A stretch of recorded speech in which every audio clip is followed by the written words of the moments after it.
Dear students, I hope you are well by the grace of Allah, and I am also well by the grace of Allah.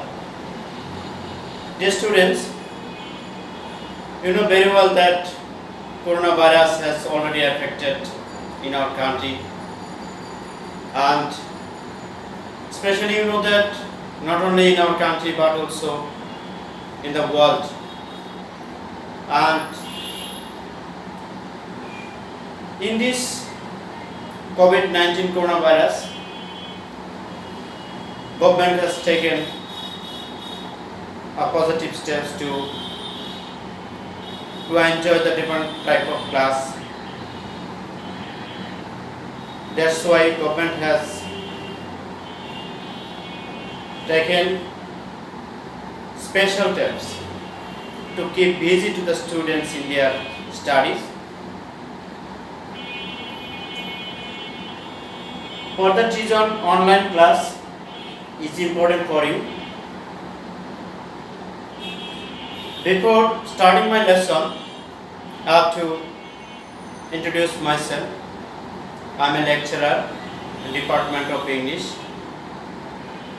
Government Krishnapur Haji Ali Akbar College, Khalejuri Netrakuna. Dear students, for understanding the topics, I should speak Bangla. Today, I will give you teaching about narration chapter. Narration.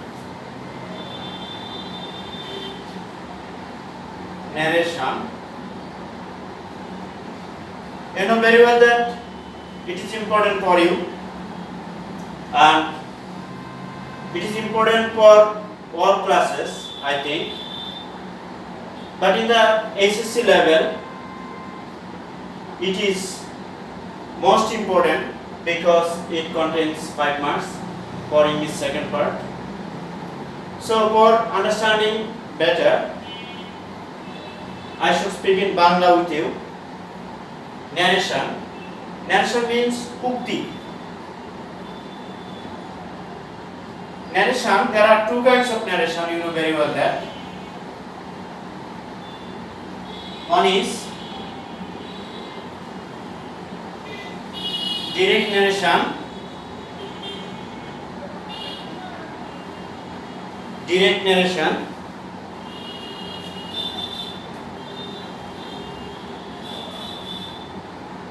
And number two,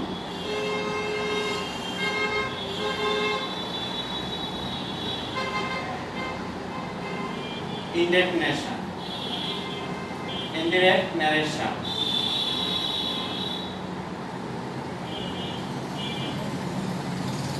So, what is direct narration? Direct narration টা কি? যেখানে বক্তার উদ্ধৃতি হুবহু প্রকাশ করা সেটা হচ্ছে direct narration. For example,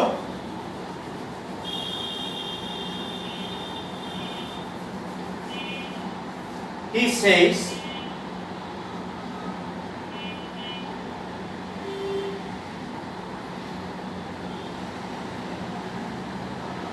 I eat rice.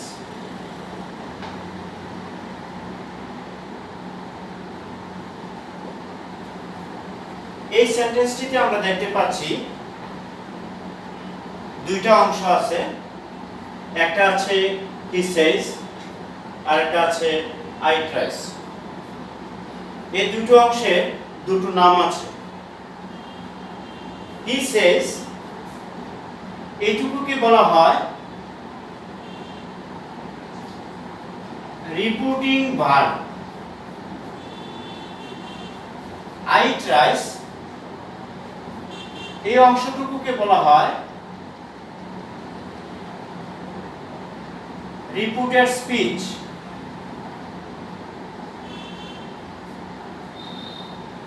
একটি repeating verb আর একটি repeated speech.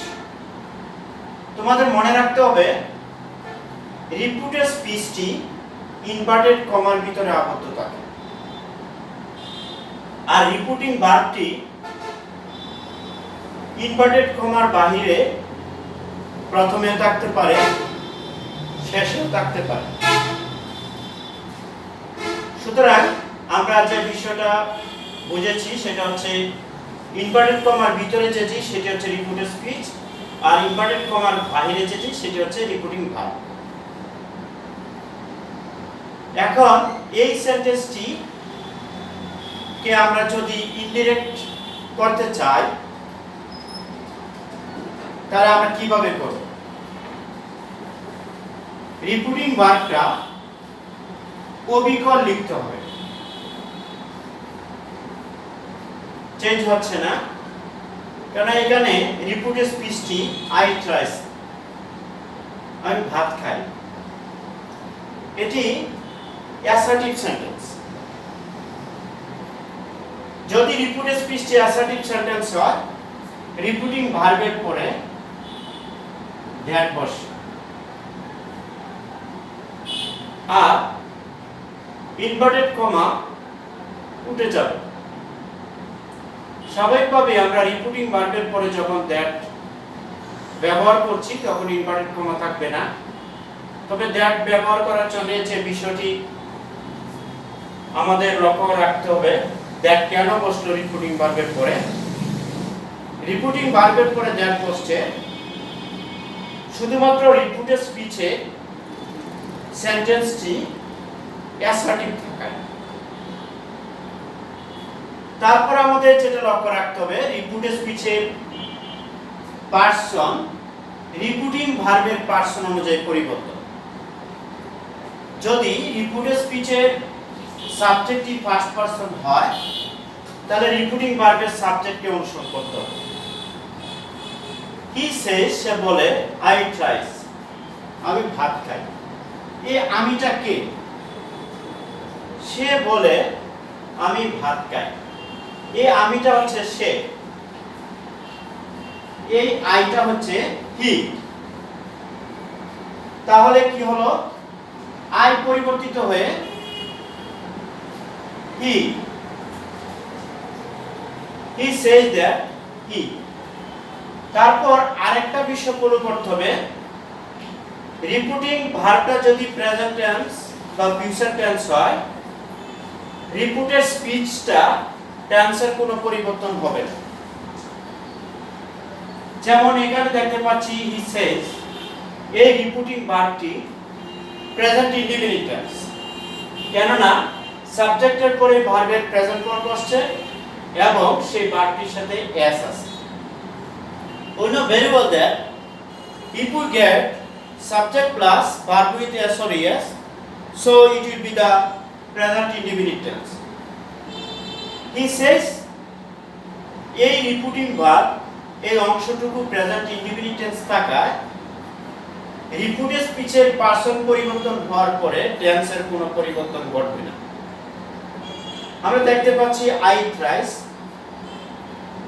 আই ট্রাইস এই সেন্টেন্সটি টেন্সের দিক থেকে আমরা দেখতে পাচ্ছি এটা প্রেজেন্ট ইনডিফিনিট টেন্স। সুতরাং পার্সন পরিবর্তন হওয়ার পরে এটি প্রেজেন্ট ইনডিফিনিট টেন্সে থাকবে। আর এই অনুযায়ী যদি আমরা প্রেজেন্ট ইনডিফিনিট টেন্স অনুযায়ী এই সেন্টেন্সটি বসাতে যাই তাহলে ইটে হবে। এখানে যে বিষয়টি ফলো করতে হবে সেটা হচ্ছে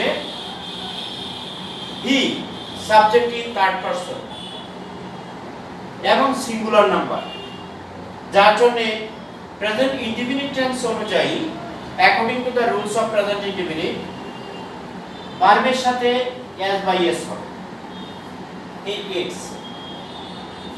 বাকি অংশটুকু অবিকল। যে স্টুডেন্টস এখানে একটা প্রশ্ন আসতে পারে যে সাবজেক্ট হিয়ার পরে ভার্বের সাথে আমি এস দিব না ইএস দিব। যদি কোনো সেন্টেন্সে সাবজেক্টের পরে ভার্বটা যেটা বসবে সেই ভার্বটার শেষে যদি এস, এসএস, এক্স বা জেড থাকে তাহলে আমরা ইএস দিব বা ও থাকে। কিন্তু এখানে এরকম হতে পারে, যেমন দেখা যাচ্ছে ইট, এখানে ইট না থেকে যদি গো অথবা ক্যাচ এরকম কোন শব্দ থাকতো, সাবজেক্ট থার্ড পারসন সিঙ্গুলার নাম্বারের পরে যদি এমন কোন শব্দ থাকতো, তাহলে শব্দের শেষে ও থাকায় অর সিএস থাকায় আমরা এগুলার শেষে ইএস যুক্ত করতে পারতাম। কিন্তু এইরকম কোন শব্দ ও CS S Z SS S এরকম যদি কোনো অক্ষর থাকে, তাহলে আমরা কি যুক্ত করব? ইএস যুক্ত করব। বাকি সব ক্ষেত্রে এস। এজন্যই ইটের শেষে আমরা এস যুক্ত করছি। স্টুডেন্টস, তাহলে আমরা ডাইরেক্ট নেরেশন থেকে যেটা ইনডাইরেক্ট নেরেশন করার ক্ষেত্রে আমরা যে কাজটা করলাম সেটা হচ্ছে রিপিটিং ভার্বের পরে কেন দ্যাট হলো, রিপিটেড স্পিচটা যদি অ্যাসার্টিভ সেন্টেন্স হয় রিপিটিং ভার্বের পরে দ্যাট বসে। আরেকটি বিষয়, দ্বিতীয় কাজটা হচ্ছে পারসন পরিবর্তন। রিপিটেড স্পিচের পারসন রিপিটিং ভার্বের পারসন অনুযায়ী পরিবর্তন হবে। তৃতীয় বিষয়, রিপিটিং ভার্বটি যদি প্রেজেন্ট ইনডিফিনিট বা ফিউচার ইনডিফিনিট হয়, রিপিটেড স্পিচের টেন্সের কোনো পরিবর্তন হবে না। আমরা তিনটা বিষয় যদি অনুসরণ করি তাহলে আমাদের ন্যারেশন পরিবর্তন করা সম্ভব। ডাইরেক্ট ন্যারেশন থেকে ইনডাইরেক্ট ন্যারেশন করতে গেলে আমাদের তিনটা বিষয় অনুসরণ করতে হবে। আমি আবার বলছি তোমাদের বোঝার জন্য, রিপিটেড স্পিচটা অ্যাসার্টিভ হলে রিপিটিং ভার্বের পরে দ্যাট, এটি এক নাম্বার কাজ। দ্বিতীয় কাজ হচ্ছে রিপিটেড স্পিচের পারসন রিপিটিং ভার্বের পারসন অনুযায়ী পরিবর্তন হবে। তৃতীয় কাজ হচ্ছে রিপিটেড স্পিচের টেন্সটি রিপিটিং ভার্বের টেন্স অনুযায়ী পরিবর্তন হবে। যেমন আমরা যদি আরেকটি সেন্টেন্স एग्जांपल স্বরূপ নিয়ে আসি, তাহলে দেখব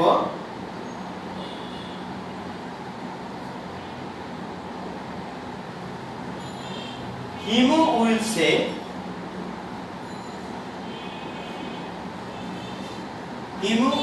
say হিমু বলবে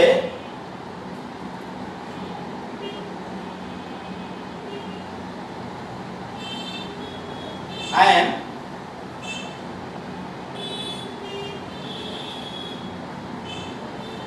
eating rice.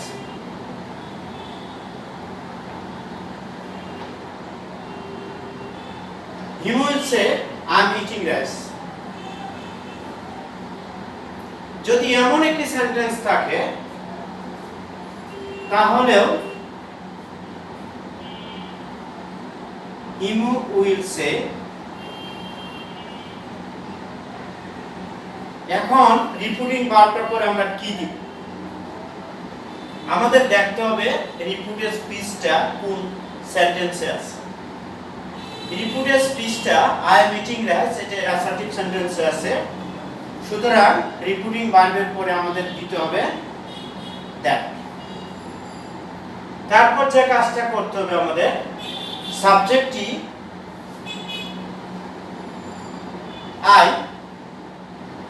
আই আছে ফার্স্ট পারসনে, এই সাবজেক্টটি রিপিটিং ভার্বের পারসন অনুযায়ী পরিবর্তন হবে। যেহেতু ফার্স্ট পারসন সাবজেক্টকে অনুসরণ করবে, আইটাকে হিমু, হচ্ছে এখানে হিমু। আছে প্রনাউনে, হিমুর প্রনাউন হি। আমরা দ্বিতীয় কাজ করলাম, রিপিটেড স্পিচের পারসন রিপিটিং ভার্বের পারসন অনুযায়ী পরিবর্তন হলো। তারপর আমাদের যে কাজটা করতে হবে, এখানে রিপিটেড স্পিচে আমরা দেখতে পাচ্ছি যে প্রেজেন্ট কন্টিনিউয়াস টেন্স আছে, সেটা রিপিটিং ভার্বের টেন্স অনুযায়ী পরিবর্তন হবে। রিপিটিং ভার্বটা যেহেতু ফিউচার ইনডিফিনিট টেন্সে আছে, হিমু উইল সে, সুতরাং রিপিটিং ভার্বটি ফিউচার ইনডিফিনিট টেন্সে থাকায় রিপিটেড স্পিচের টেন্সের কোনো পরিবর্তন হবে না। যে টেন্স আছে সেই টেন্সেই হবে। আমরা দেখতে পাচ্ছি রিপুটেড স্পিচটি প্রেজেন্ট কন্টিনিউয়াস টেন্সে আছে, যেহেতু সাবজেক্টের পরে অ্যামিটারে একটি ভার্বের সাথে আইএনজি আছে। এখন সাবজেক্টের পরে অ্যামিটারে একটি দিব, হিয়ার পরে কি বসে ইজ, তারপর অবিকল বাকিটুকু।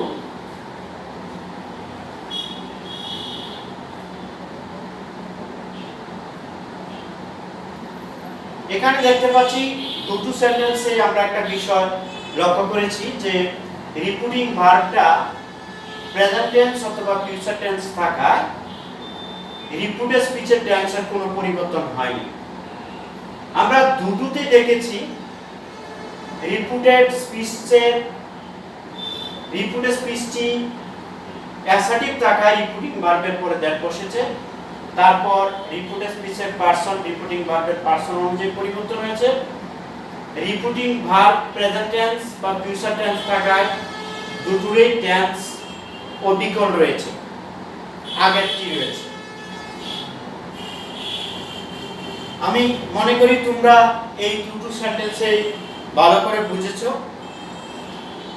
এখন আমরা তাহলে দেখি রিপুটিং ভার্বটি প্রেজেন্ট টেন্স বা ফিউচার টেন্স থাকলে রিপুটেড স্পিচের টেন্সের কোনো পরিবর্তন হয় না, কিন্তু যদি সেটি রিপুটিং ভার্বটি ফার্স্ট ইনডিফিনিট টেন্স হয় বা পাস্ট টেন্সের কোনোটা হয় তাহলে কি হয়?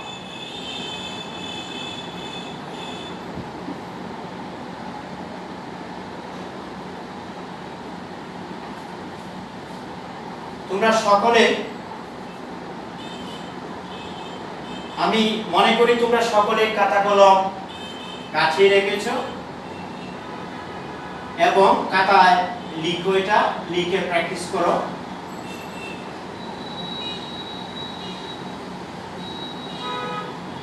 Corinne said,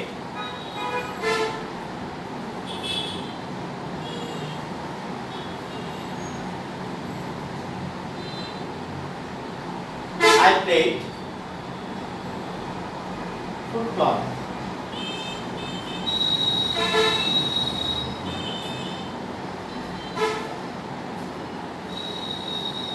I played football. Corinne said, I played football. এই সেন্টেন্সটিতে আমরা দুটো অংশ দেখতে পেয়েছি, একটি রিপুটিং ভার্ব আর একটি রিপুটেড স্পিচ। এখানে আমরা রিপুটিং ভার্বের পরে কি লিখব? রিপুটিং ভার্বটা প্রথমে লিখে নেই, Corinne said।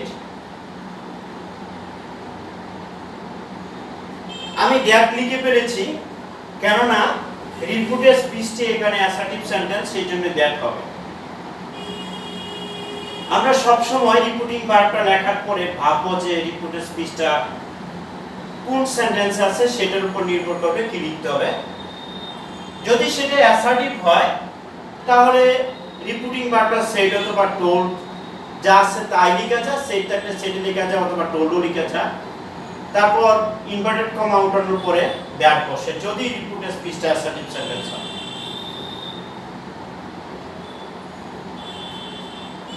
আমরা রিপুটেড স্পিচটা অ্যাসার্টিভ টাকে দ্যাট দিলাম, তারপর পারসন পরিবর্তন, আইটাকে করিম। আই এখানে প্রোনাউন, করিমের প্রোনাউন হি। যে স্টুডেন্টস দুটো অংশ আমরা পরিবর্তন করেছি, একটা হচ্ছে রিপুটিং ভার্বের পরে আমরা দ্যাট লিখে ইনভার্টেড কমা উঠিয়ে দিয়েছি, আর এটা হচ্ছে পারসন রিপুটিং ভার্বের পারসন অনুযায়ী পরিবর্তন হয়েছে। তৃতীয়টা হচ্ছে টেন্স পরিবর্তন হবে কিনা। আমরা আগের সেন্টেন্সগুলোতে দেখেছি যে টেন্স পরিবর্তন হয়নি, কেননা রিপুটেড স্পিচটি রিপুটিং ভার্বকে ফলো করতে গিয়ে রিপুটিং ভার্বটা দেখা গেল প্রেজেন্ট ইনডিফিনিট টেন্স অথবা ফিউচার ইনডিফিনিট টেন্স ছিল, সেই বিধায় টেন্সের কোনো রিপুটেড স্পিচের পরিবর্তন হয় নাই। এখন যেটি ঘটবে সেটি হচ্ছে রিপুটেড স্পিচটি রিপুটিং ভার্বটাকে অনুসরণ করে পরিবর্তন হতে পারে, কেননা রিপুটিং ভার্বটা এখানে পাস্ট টেন্স, যার জন্য সাবজেক্টের পরে রিপুটেড স্পিচের টেন্সের পরিবর্তন ঘটবে এখানে আমরা দেখতে পাচ্ছি রিপুটেড স্পিচটি ফার্স্ট ইনডিফিনিট টেন্সে আছে, আবার রিপুটিং ভার্বটিও ফার্স্ট ইনডিফিনিট টেন্সে আছে। যদি রিপুটিং ভার্বটা ফার্স্ট ইনডিফিনিট টেন্স হয় তাহলে রিপুটেড স্পিচটা টেন্সের পরিবর্তন হবে। রিপুটেড স্পিচটা যদি ফার্স্ট ইনডিফিনিট হয় ফার্স্ট পারফেক্ট হয়ে যায়। নিয়ম অনুযায়ী রিপুটিং ভার্বটা ফার্স্ট ইনডিফিনিট টেন্স হলে রিপুটেড স্পিচে টেন্সের পরিবর্তন ঘটবে। রিপুটেড স্পিচ যদি ফার্স্ট ইনডিফিনিট হয় ফার্স্ট পারফেক্ট হবে। তাহলে আমরা সাবজেক্টের পরে কি দিব? হ্যাড। ফার্স্ট পারফেক্ট টেন্সের নিয়ম অনুযায়ী সাবজেক্টের পরে হ্যাড, তারপর ভার্বের ফার্স্ট পার্টিসিপল,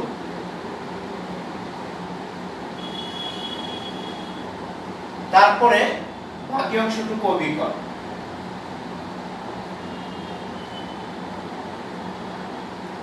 স্টুডেন্টস, আমরা দেখলাম যে reported speech first indefinite tense ছিল, সেটা পরিবর্তন হয়ে ফার্স্ট পারফেক্ট টেন্সে রূপ নিয়েছে, যার জন্য আমরা সাবজেক্টের পরে হ্যাড, তারপর ভার্বের ফার্স্ট পার্টিসিপল দিয়েছি প্লাস বাকি অংশ।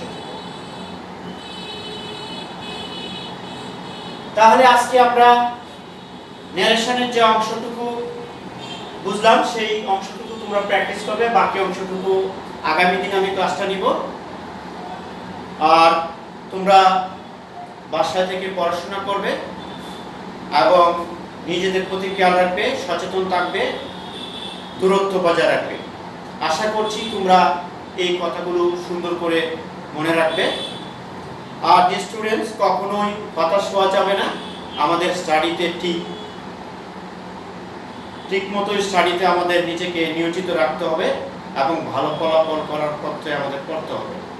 আমরা নিজেরা সচেতন হই এবং দূরত্ব বজায় রাখি। খুদা হাফেজ।